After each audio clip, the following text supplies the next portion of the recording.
BJP इस बार 400 पार का target लेकर आगे बढ़ रही है, लेकिन महाराष्ट्र में उसे झटका लग सकता है। लोकसभा सीटों के लिहाज से यूपी के बाद महाराष्ट्र ही सबसे बड़ा राज्य है।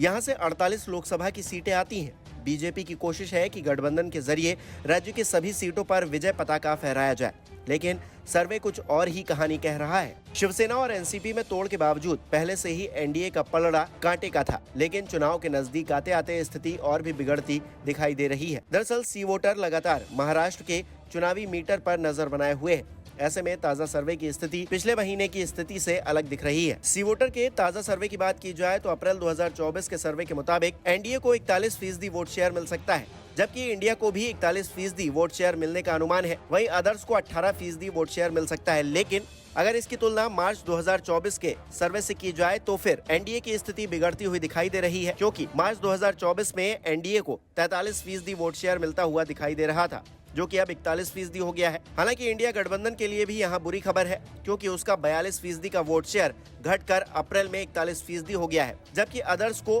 बढ़त मिलती हुई दिखाई दे रही है। उनका वोट शेयर 15% से बढ़कर 18% हो गया है। हालांकि इस स्थिति के बावजूद महाराष्ट्र पर सीएनएक्स का पोल कहता है कि एनडीए को 37 सीटें राज्य में मिल सकती हैं, जबकि इंडिया गठबंधन को 11 सीटें ही मिल सकती हैं।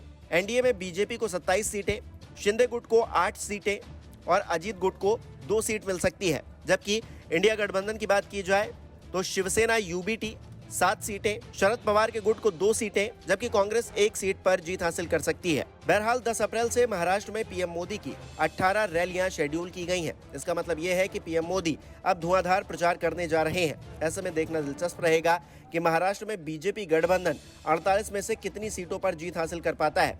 पिछले चुनाव की बात की जाए तो महाराष्ट्र में भारतीय जनता पार्टी को 23 सीटों पर जीत हासिल हुई थी, जबकि उसने 25 सीटों पर चुनाव लड़ा था। इसी तरह शिवसेना, जो उस वक्त टूटी नहीं थी, उसने 23 सीटों पर चुनाव लड़ा था, जिसमें से 18 सीटें जीती थी।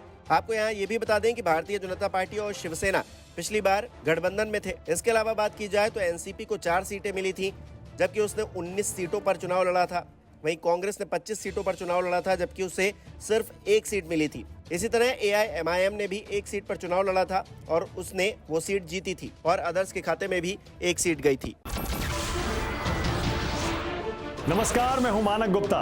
अगर आपको हमारा ये वीडियो पसंद आया हो तो इसे लाइक और शेयर जरूर करें, और हाँ, हमें सब्सक्राइब और फॉलो करना ना भूलें, ताकि आप देश और दुनिया की कोई खबर मिस ना करें।